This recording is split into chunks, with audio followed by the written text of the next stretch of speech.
And we are live on the Red Pill News. Welcome to the Red Pill. Take the red pill, open your eyes, and see what's going on out there for real. Man, oh man, I don't know whether my eyes are getting better or I have really good TV right now. I was looking at Joe Biden, and man, does he look decrepit and like just he looks like he's like just hanging on by a thread. The energy I got off him was like, oh my god, this guy ain't gonna make it. He looks unbelievably worse than even from a few months ago. So the presidency takes a toll on people, whether they're even really in it. You have to question whether he's really in it. He just kind of a corporate spokesman, and he's got to handle these questions. That the wacky sacky that he's got there. She's a trip, man. It's very strange. It's like a whole alien race just kind of took over, and they're not real people. They're kind of just puppets or something. So whatever. I think that the U.S. is in big trouble, and it's gone from bad to to turbulent to worse to I don't know whatever's next. You need to decide if you live in the U.S. I mean, I know a large chunk of my audience is outside the U.S., but even if you are, I mean, what we do affects you too. It's not like you know our actions aren't just have an independent impact upon ourselves. So whatever. You need to go forward. You need to be happy into your life. Be like the Buddha. When all the chaos was going on and all the demons was offering the Buddha all this stuff, he sat in front of his fig tree and he basically wigged out, man. I mean, if you can do that, if you can sit in front of your fig tree and meditate and all this stuff is coming at you and going on or whatever, and you can just chill during that, then you can be the tree in the flood with deep roots. That's right. You can hold on, and get past all the chaos. So I just see the whole Afghanistan thing, and you know, logistically, it was a nightmare. They did the opposite of what they should have done. The military should have gone last, and also bring back our weapons. The things that we have, our assets on the ground. But that that didn't happen. It was pandemonium, and still. So now, for people to get out of there, they gotta go through these blockades of Taliban, and God only knows what they're gonna do to people. So I love how the media plays it though, like these Americans who are stuck there and they're striking at people's sense of patriotism when really it's Americans with a small a. You know what I mean? Like many of these people were kind of signed on because they were helping out in different capacities. I'm not going to hate on that. What I'm going to hate on is that those people, those individuals, knew this was coming. It wasn't like they didn't. It's not like all of a sudden you're struck by a meteor and you didn't know it was coming. Boom, middle of the night. No, they knew this was coming days and days and days away, like a really slow hurricane. You could see it. They knew it was months away. They should have made plans. They should have mobilized. Should have gotten out of there. They didn't for whatever reason. Maybe the politics behind it. Maybe people didn't believe it. I don't know. Whatever it was, and they could have brokered a deal with this Taliban, even though I know that I know what they are because the whole, and again, you'll see the media portray the Taliban. They're terrorists and they brutalize women. That's what they're on that kick now. They brutalize women. They do all these terrible things. Yeah, yeah, they all do in those regions. They all do. Tell me where they don't. You're talking about especially when you go into those tribes up there in the northern regions and all that, man. They live very primitively. there's people who live in a technological world like us. If you have access to the show, you're in a technological world, right? We are like aliens to these other people because they live in such a primitive world. Mankind hasn't really reached as a whole to evolve, right? If you want to call partaking in the technological world evolving, which I think it is for many reasons. But these guys are riding horses and camels with their swords. They live by the sword. They die by the sword. You have other tribes in the world who are in loincloths running around, head hunters, right? Cannibals. Oh, you can't disturb them because they're, you can't mess with their culture and that type of thing. We've got the prime directive already, don't we? We can't step in and change them in any way. Remember that crazy religious guy who went to the island off of the coast of India, and he went approached a tribe that doesn't deal with mankind. They're very aggressive.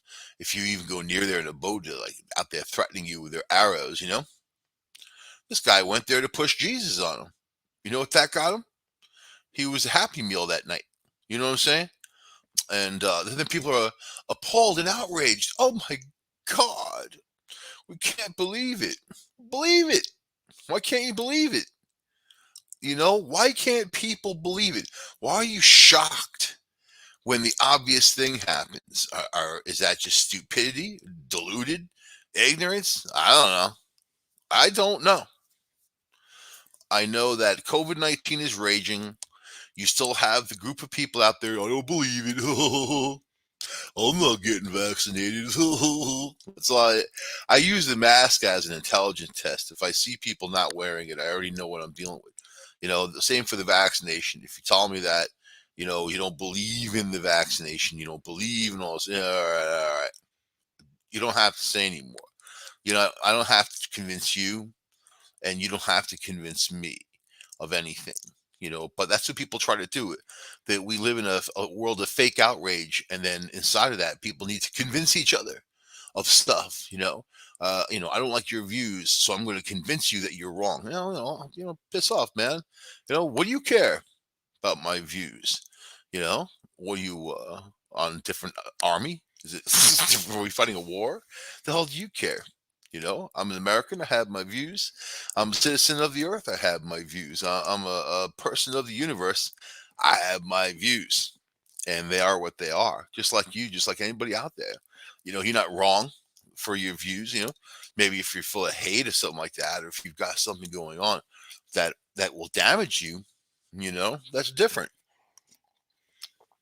But especially politics. And me personally, I wasn't a Trump fan. If you listen to the show, you know that. And I'm not a Biden fan. I'm not a fan of any of these people because I think they represent something that is unholy and evil. I think they represent something that restricts people from being everything that they can be. So they also keep people down for a specific horrible purpose of dividing them so they can throw on one side of the bone, throw the other side of the bone, and then they can all fight it out over each other, So it's like that. Which brings me to Britney Spears. I'm saddened for Britney Spears, right? Not really. Actually, I could care less. I think it's actually the picture I'm looking at is Britney Spears standing there in bikini short, underwear, whatever it is, bikini, like a bathing suit, bottom, white, pretty small, with some, I think, red boots. So, she's all her taste is in her mouth, man. Yeah, the red boots and no top, and she has, her hands covering her boobs, and she's making this weird kind of face. And I'm scrolling through the news stories, and this is news, by the way, right? It's sad. Well, it's like on Facebook. Whenever you see women that have to really show off their boobs for attention. It's attention. It's a desperate grab at attention. She's grabbing at attention from world attention. She's going back in time, talking about songs from 20 some years ago, talking about Justin Timberlake and she's living in the past because her current reality is so horrible. Her boyfriend's that Iranian dude. He's got a horrible attitude towards anyone and everything. You don't think that he's abusive? I'll guarantee that he is, man. Just off of the things that he says. He's an aggressive, nasty tool. But he's got her wrapped around his finger because he's 26-year-old, great body, good looking bodybuilder, right? Or a fitness instructor. So here she is, like, just look at my boobs. And this is how a musician defines themselves. This is, oh, let me show my top. It's really so desperate and so sad. And you can see why she has a conservatorship. You can see why she's not in control of her own money, and that she's got severe problems. I mean, she was in a mental institution until her father helped her get out, and then she attacked him. But she just looks like a woman who's basically 40, trying to stay relevant by just posing topless, not coming out with an amazing song, not like doing something, or some humanitarian work where you actually help somebody do something, posing just topless. And it's sad because a lot of the you see, this is for the internet, right? It's a double-edged sword. You'll get the attention, it just may not be good attention. And then people will come out and say whatever, and then you have to absorb that. There are many of these social influencers who've committed suicide because of a shift in all of this. These people are living through clicks and likes and us online and trash, and that's like their primary focus. And it's like, what did they do before that, right? Let me read you a story though. Britney Spears is posing topless on Instagram frequently because she wants to look at herself in the purest form. This is what she said. She wants to look at herself in the purest form, right? The toxic singer shared more topless photos of herself Monday and explained the reason for the increased nudity on her profile. And it's not because of plastic surgery or a pregnancy. No, guys, I didn't get a boob job in just a week, nor am I pregnant. I have boobs in these pics because I devour food. She began her lengthy caption. Before I show you more pics of my body, I want you to understand my thoughts on exposing my skin. See, this is just so desperate, you know? I don't know. She needs more than a conservatorship, I think. I think that, she's hit the wall. She knows that she's not relevant anymore. She's already, that already happened. She already had her mental breakdown because she was, you know, uh, a household name. She was on top. She was performing these shows in front of huge crowds. All that glitz and glamour, right? The red carpet, all that stuff. The best of the best. Private aircraft flying around, doing whatever you want to do. Get on your plane 1 o'clock in the morning and fly out to LA, or fly to New York, fly around the world, go to Paris. When they have money like that, they can do whatever they want to do. That's how she burned up all her money, right? Spears, 39, explained to her devoted fans and followers that she feels better naked after growing increasingly insecure about her body while performing. This is a long time ago. And her fans that she's referring to, they're not little 12-year-olds anymore, or 16-year-olds. These are grown women. They're her age, basically, around there. Some younger, some older. And when you see these, like back in the day when I used to do a lot of shows, and I was an entertainment writer on Long Island, so I'd be going 7 days a week, different clubs, arenas, whatever. And you see these bands that are older bands, and here they are, they're still performing, smaller venue. And then you see the people who turn out, and they're old people. It's just kind of cute, they follow that thing, that little, hey, that's the ones who are basically the ones who, I don't know, they're diehard fans, the ones who support them, right? David Hasselhoff, man, when that guy had hooked on the feel, he was like huge in what was that? It wasn't German, Austria. He'd go to Austria, and he was like number one before Baywatch. He was like number one in Austria. Very funny, man. I like fans. I like seeing the fans. I like seeing people excited. I never got excited to see a band in my life. There's bands that I like, the music that I like. Much of the live music experience is not. If you're an audiophile, it's not. It's kind of lost on you because of all of the noise, basically, it goes on.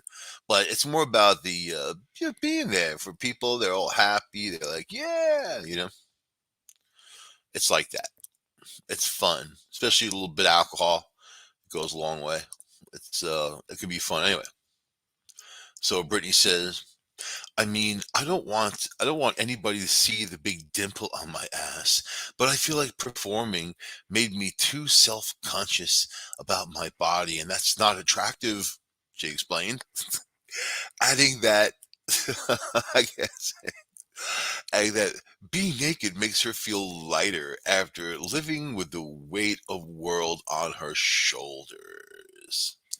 It's always something like that with people who have that type of problem. I knew somebody who did an investigation on a paranormal investigation. This dude, it's not funny either. The guy had jumped in front of her van to commit suicide, man. Like she was going 60 miles an hour down the road on a highway. And it was like a Rascal Flats concert. The guy just, boom, jumped in front of her and killed himself. And that woman driving, I mean, she had five of her children in the car from, I think 5 years old up to 17 years old. And just they're all traumatized. And she was a nurse and all that. She kind of took a leave of absence and started drinking, and then stopped eating and just wanted to feel empty. There was like she wanted to feel just empty, and like you can get a lot of help. You can go to psychologists. There's no guarantee that's going to work, and it's been my experience from seeing other people go through it. It's not really something that helps, and there is, I think, this, right? All you need is some good friends, and you don't need a whole bunch. You just need a couple people who know you, who you can confide in, not ass kissing sycophants or any of that stuff, but just real people. And some people don't even have that. They don't have that because they had drove those people away. So my advice is to look for those friends who knew you best, that you were closest to from back in time, if they are available, right? And reach out to them and apologize, man, and kind of make those, rebuild those bridges, because those people know you. They know the real you even before this Britney became, Britney. So, and yeah, she's probably just another bubblehead, high school bubblehead, walking through the halls, singing songs and whatever, wanting to be famous, and she got it. She was able to achieve something that not a lot of people can achieve, you know. And just like Burt Reynolds, right? When he fell. In fact, he's not even a good example because he kind of stayed. Uh, uh, he was obscure for a while and then came back as a popular favorite from the olden days. And he was a cute, dirty old man, as people would say. All right, but who's that guy from the Partridge Family? Oh, David Cassie. Talk about a mental crash, right? This is a guy who was really popular. I mean, I know Partridge Family, a TV show, but they had a band, they had an album, but this guy independently would go out and perform, right? This is day and age of, the Beatles were out, people going crazy. The Beatles set the bar as to what was acceptable as to these girls ripping your clothes off and going crazy. And these guys, they, now famous people can walk right in front of you and nobody's like, ah, nobody cares. You know what I mean? Back in the day, they would like get together these large herds and chase them down or destroy places, man, destroy hotels and, whatever place that they're in just to get at them. And they'd have to kind of just, fool people when they moved them around. So pretty cool that there was that kind of enthusiasm and now there's none. But you know why now there's none? It's because of the total access to media and people get desensitized. So over the years, you see these famous people over and over and over again, and here they are interacting, and they even like when they go on these talk shows and they talk about themselves personally, or even politics and whatever, they humanize themselves to the point where it makes them not as in demand, I guess. Anyway, that's just my view on it. My humble opinion. So, Brittany says, I am a woman, a beautiful, sensitive woman who needs to look at myself in the purest form. Wow. So, why can't you stand in front of a mirror naked, right? What's wrong with that? No, I'm not going to do topless pics for the rest of my life because that would get boring, but it sure as hell helps when you need to be enlightened. Taking a topless pic of yourself helps when you need to be enlightened. She is crazy, man. She's crazy. Just examine that sentence, right? No, I am not going to do topless pics for the rest of my life cause that would get boring, but it sure as hell helps when you need to be enlightened. Wow. So I'm not stopping her from taking topless pics. I think that the topless pics are probably more entertaining than her music ever was, man. You know what I mean? I saw her as nothing more than a tool of Pepsi and or Coca Cola, whoever the hell she represented. It's just these people are walking billboards. They're ads. They're not musicians. They don't have musical intent. They don't write songs that light your mind on fire. These are just pop musicians. They're there to sell soda. You know, that's it. Maybe some makeup, whatever the hell else they sell. Maybe some Jello pudding. I don't know. Whatever they throw at them.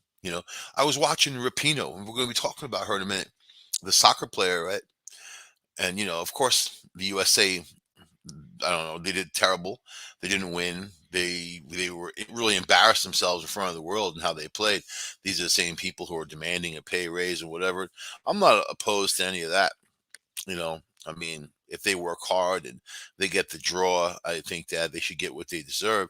But what I don't like is her horrible anti-American attitude, the foul mouth anti-American attitude, and she's really dragged us down and dragged the morale down in this country with her antics, right?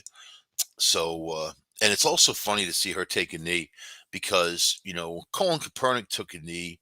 And even for him, it's kind of hypocritical because these people have never suffered in their lives at the hands of a police officer or the society at bay. They are look at them. Look at who's taking a knee. They're millionaires. They led a life of I mean, Colin Kaepernick grew up in an all white family, right? His mom is white, and the one who was terrible to him in his life was his father, who was black. And then she had a whole string of dudes who came through, all of them who were nasty to him. If he was taking a knee, it should have been for a child abuse, what his mother opened him up to. So I think that people need something to blame, you know, and same thing for the other one, Rapino, and then it's just take the knee. She's an overprivileged white lady, she grew up privileged. She's privileged now, you know. At what point are they trying to make us say, "Oh, I'm suffering. I'm a millionaire. I have all these things, but I'm suffering." They're not taking a knee for other people. They're just doing it to draw attention to themselves, like showing showing Britney showing her boobs. But if Rapino did it, people wouldn't look. They look the other way. There's nothing going on there. Some things, I gotta turn away from TV sometimes. You know what I mean? Sometimes if something goes on and I can't control it, the remote fast enough, I gotta look away because you can't unsee things. Like Britney's boobs. I just see a woman who's struggling, and my advice to her, if she's listening to the show, which she might be, she's crazy enough. I think you need to dedicate yourself to something that makes you bigger than what you are, and that's not showing your boobs. Showing your boobs to a bunch of horn dogs doesn't mean anything, and it's not something she's trying to do for herself. It's something that she's just trying to draw the attention. Yeah, people are paying attention. You know what they're saying? They're saying, "Wow, she's pretty wacky." So, all right. Let's see. Britney also referenced to the ongoing "Free Britney" movement. Seems like she already did free the Britney too, you know, and that's fighting for her to be free for her conservatorship. She says the comments about it in the caption, I guess when she first posed, topless. I don't know. She said there's a way deeper meaning to the movement than you can ever imagine. My fans have always been so damn amazing, and I love you all. The movement, and here she is, topless. Spears' explanation for her topless photos becomes a few weeks after her series of nude pics started to stir concern among her fans who believe they were being posted without her consent. See, people couldn't even believe it. They're like, well, why would she do this? You got to try to wrap your mind around things, right? So, but she and her fans have a lot to celebrate because Spears' father, Jamie, finally agreed to step down as her conservator. Is that a good thing? This guy looked out for his daughter. He cared about her. He got her. She was broke and in debt, and he got her to where she's worth 60 million right now. So I mean, and he stepped down a few years ago anyway, and they agreed to have some corporation run it. So it's not really. They don't finish the sentence. It's just this woman who's 39, who has children, who's not relevant anymore, is posing topless, and she just, it looks like one of those ads of people who hit you up on Facebook that aren't real women, you know, and they're trying to friend you, and it's like one then free sexy pics, X-rated pics, and all that kind of stuff, that it's just it's crass without class, no dignity to it. There's a time and a place. Hey, if you want to pose nude, you could pose nude. That's fine, fine. But there's a an artistic way, and there's also a crude way. So anyway, Naomi Osaka. You know who Naomi Osaka is? Maybe you don't. You probably don't. I didn't until I read this story. But she broke down in tears following an appalling press conference question. So here's another one who is really overly privileged to the point where they're so overly privileged, these people, any little bit of turbulence in their lives they can't handle, and they emotionally shut down, and then they go to see some psychologist who levies a whole bunch of syndromes on them and all these things. Oh, you've got this and you've got that and we've got a name for that, and then they start relying on that, and then they define themselves in that type of mental condition. It becomes them instead of having, you've got this problem or something to get over. It becomes the definition of what they are. So, all right. Naomi Osaka burst into tears and exited the podium following a question Monday during her first WTA press conference. And so she's a tennis player, right? And a very good one. She's winning, won all kinds of stuff. So you think that she'd be on top. But listen to this, right? All right. So she gets a question from a reporter because she had come out and made a big statement that she doesn't need the media to be relevant and have anybody know her and blah blah blah blah blah. So she basically attacked the media and then blamed her mental condition on basically them. She had to, of course, like these guys, they all need to blame something. They don't ever take it upon themselves. And there are people who actually suffer that do have a blame going on of the person who did make them suffer, or is currently making them suffer, right? Anyway, so this reporter says, "You're not crazy about dealing with us, especially in this format. Yet you have a lot of outside interests that are served by having a media platform." Cincinnati Enquirer columnist Paul Doherty said at the 5:25 mark of the video above. I know, I watched it. It was very funny. I guess my question is, how do you balance the two? And also, do you have anything you'd like to share with us about what you did say to Simone Biles? So, that's all the guy had to say. You can ask someone a simple question. If that person is so overly sensitive, they will take that and dissect every word and the meaning to every word, and they're going to apply their own perception to those meanings. So, all right. Osaka's agent steps in. Stuart Dudgood lambasted Doherty in a statement saying, the tone of the question was all wrong, and the reporter's sole purpose was to intimidate. So that's where you come your narcissism and your gaslighting. People overuse the term when someone answers something like that, and they don't really attack the content of the question. Or address the content of the question. They're addressing the way the question came across, the tone of the question. I don't like your tone. Your tone. It's an attack, right? It's not an answer. The tone of the question was all wrong. It was wrong. And the reporter's sole purpose was to intimidate the beast, right? So Doherty's question was in a tone similar to others asking during the others asked during the press conference at the Western and Southern Open in Ohio. Right?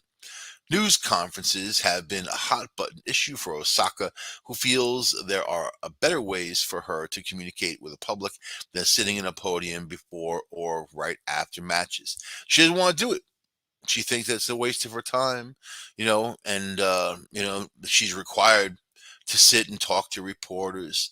You know what I mean? People that would love to do that, that would love to be in her position, but she has pinpointed something inside of her that makes her not, it makes her, it places her above a certain situation where she thinks that she is the best, the goddess, the one on top, and she shouldn't have to do these things.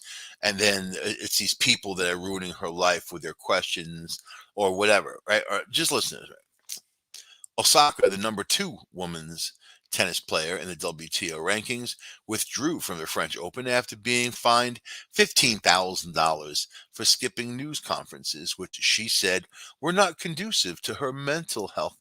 In June, she revealed that she had been suffering long bouts of depression since winning her first major tournament in the U.S. Open in 2000. So she wins this tournament, starts suffering depression, right? And it just kind of makes you feel like you are in a place people would love to be. You are very privileged, very fact that, I mean, anybody can suffer depression for any reason.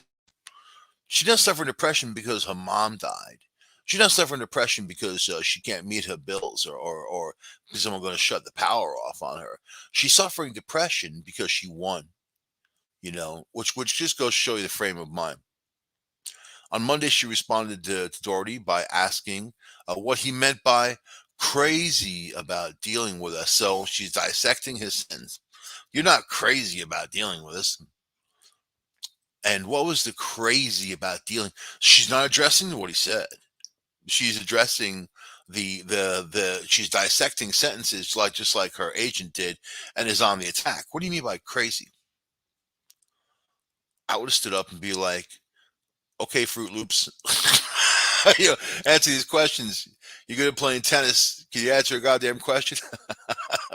When Doherty clarified his earlier points, the 23-year-old Osaka said, "That's interesting.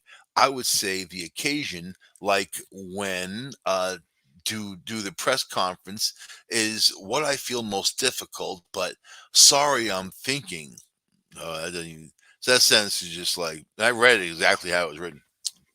Osaka then asked Doherty to clarify himself again. Can you clarify the question? Leave the crazy out. X-nay on the AZ cray. and, and when he did, she responded. Ever since I was younger, I had a lot of media interest on me because of my background as well as how I play. I can't really help that I tweet or uh, that I say that kind of create a lot of news articles. And I know it's because I won a couple of Grand Slams and I've gotten to do a lot of press conferences. So the only reason why people know who she is because she's won, right? If she didn't win, nobody would know who she was. She wouldn't have any fans. She wouldn't have any social media. So because she won, she does these press conferences. The press conferences keep her relevant. She thinks that she doesn't need the press conferences, that she is a special kind of person, that it doesn't matter, even though she acknowledged it is the press conferences and winning that got her the audience, right? Then she's like, I'm not really sure how to balance the two and figuring out at the same time. So it's just someone like, here, all you gotta do is these press conferences, after you win, you sit down, answer some questions from reporters, and you leave. You get your limousine and you go back to your mansion, right? And you go and you're done. It's not she doesn't want to do it. She thinks that she shouldn't have to do it. She thinks that if she doesn't do it, then she'll be even more famous, right? So anyway, at that point, Osaka then looked up at the cameras and began to tear up. She wiped her eyes, pulled down her hat, and left the podium before eventually returning. This insinuation that Naomi owes her off court success in the media is a myth. Don't be so self indulgent. This is what her agent said. That's what agent's supposed to say. The bully at the Cincinnati Enquirer is so now the guy's a bully. Name calling, attack. The bully at the Cincinnati Enquirer is the epitome of why player media relations are so fraught right now. Everyone on that Zoom will agree. That was a Zoom call. Everyone on the Zoom will agree that his tone was all wrong and his sole purpose. So he just reiterated what he said earlier. His sole purpose was to intimidate. He's a bully. Really appalling behavior. Really?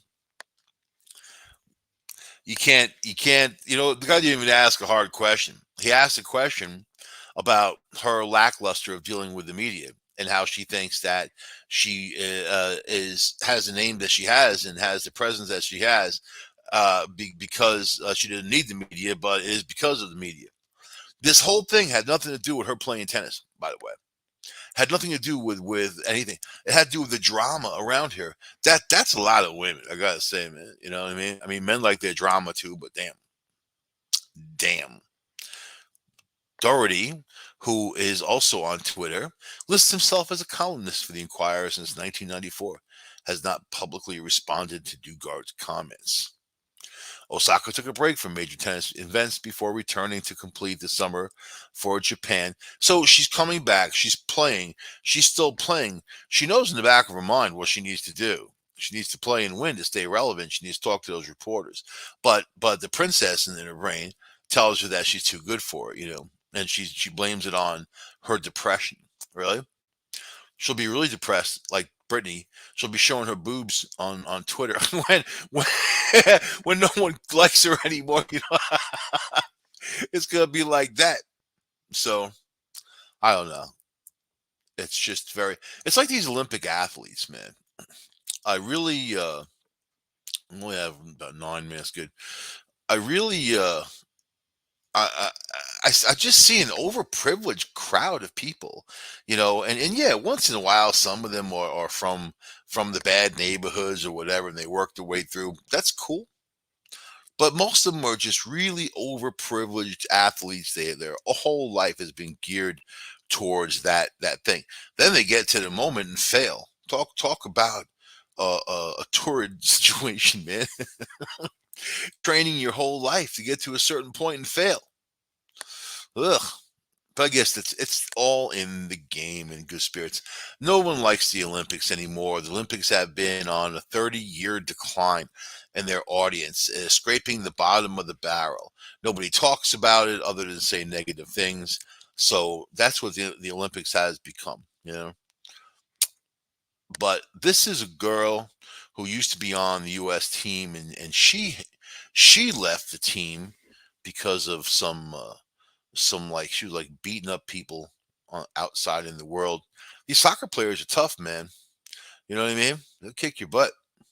Date a soccer player, some female soccer player, they'll kick your ass like it's a soccer ball. You're not gonna feel good either, man. Hope Solo, her name is. Is that Han Solo's daughter? She's tough, man.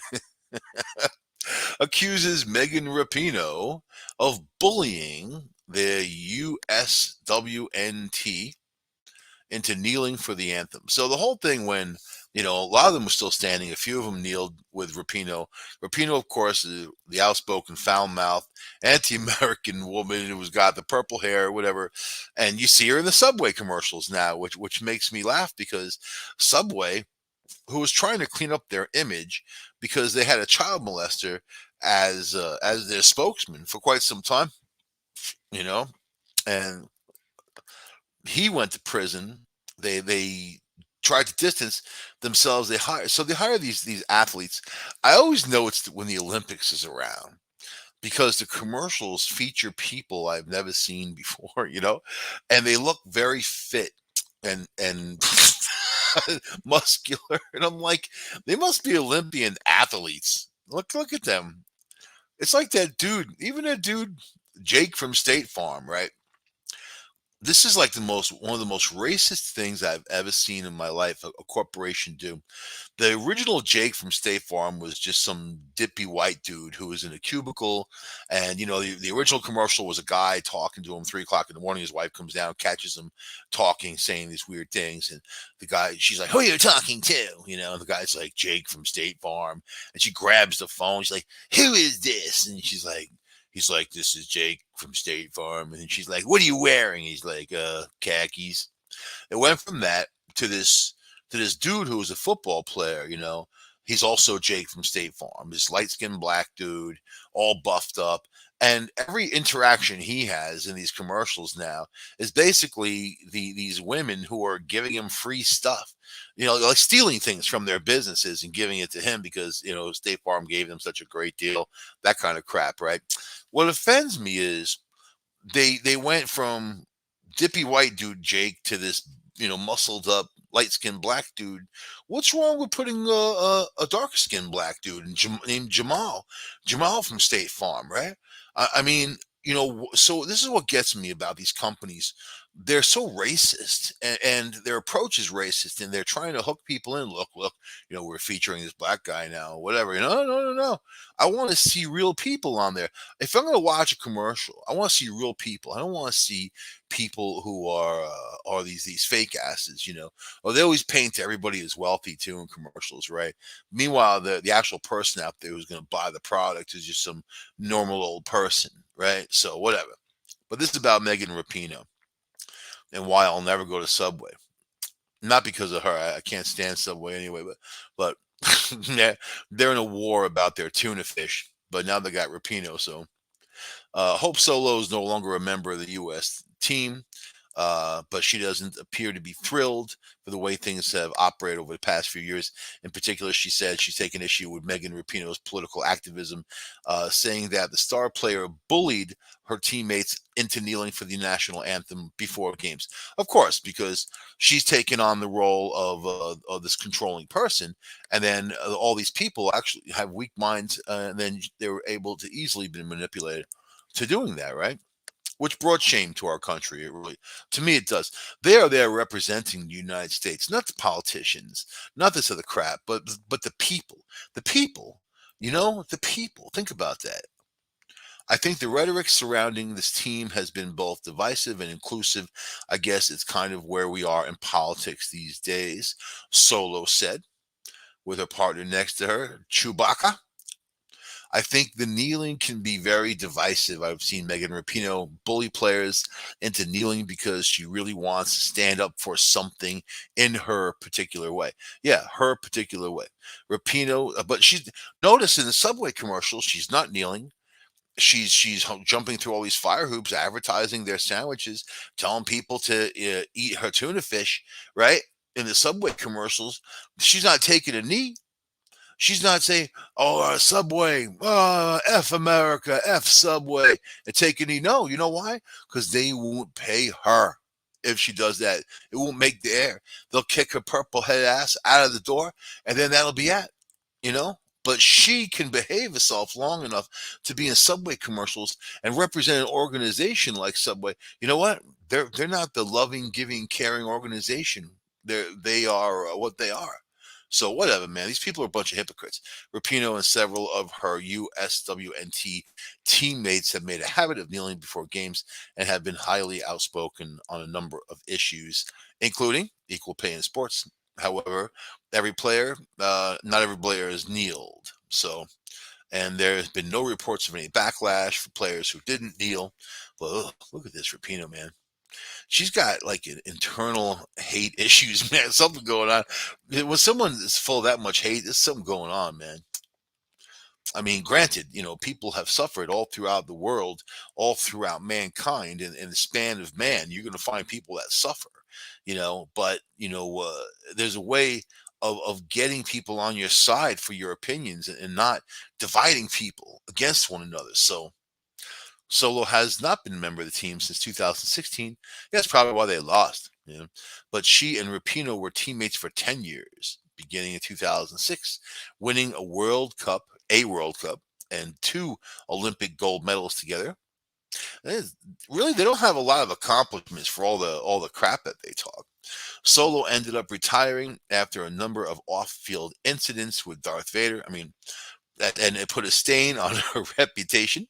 She was charged with assaulting two of her family members in 2014, and in 2016 was suspended by the USWNT for calling the Swedish national team a bunch of cowards after a penalty shootout. So yeah, she gets suspended for calling the Swedes cowards. Of course, people from Sweden are cowards. That's written on their byline when you enter Sweden. We're a bunch of cowards. She assaulted two of her family members. Maybe they were getting on her nerves. She's pretty cute, like a tough girl. But whatever, man. It just goes to show you that the reality of these, I'm going to take a knee and do this and do that. It all comes about the bullying, the browbeating, and all that. So people do things they don't normally believe in. How about equality for everyone? I'm willing to discuss that any day, any day. So that I'll leave for you on the show. If you go to Subway, you're supporting that Rapino and you're supporting everything that she stands for and whatever, man. I don't even know what the hell she stands for because her actions are opposite than her words.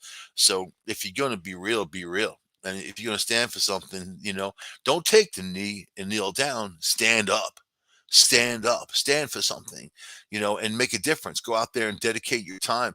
I always look in these people's backgrounds and what they do when they donate their time and who they help. They help no one. It's very, very rare that you find even one of them that has any kind of want, need, nor desire to go and work with at-risk students, whatever. Colin Kaepernick did it for half an hour, went to go visit Oakland kids about 7 years ago. He does nothing for anyone. So, I mean, if you're going to talk the talk, you should walk the walk. I'll see you guys next week on the Red Pill News on United Public Radio Network, where the truth be spoken. Bye.